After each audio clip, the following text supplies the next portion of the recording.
Dans le premier confinement, il y avait certes une perte de confiance, on était en plus accusé, on était un peu accusés quand même tous. Et puis après, quand on a déconfiné, voilà, il faut faire attention à ces jeunes qui font n'importe quoi. Et puis même pendant l'été, alors vous avez oublié les règles normales.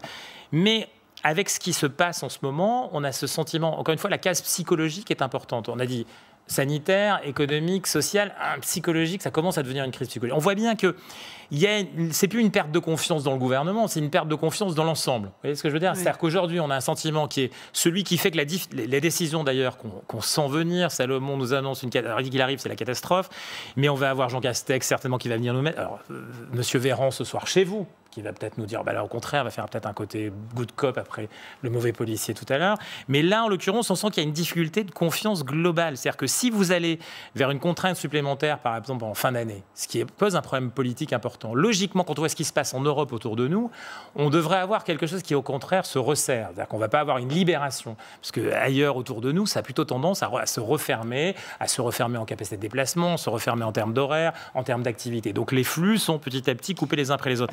Et nous, on a un doute. On voit bien que c'est difficile pour le gouvernement d'en prendre la décision, qui rajouterait encore de la défiance, parce que n'ayons pas de doute, ces fêtes de fin d'année sont un événement symbolique. Même si les gens resteront à 6, à 7, je ne sais pas combien, c'est un moment d'une petite liberté au milieu d'une période où on nous a très largement contraints. Mais on a une téléspectatrice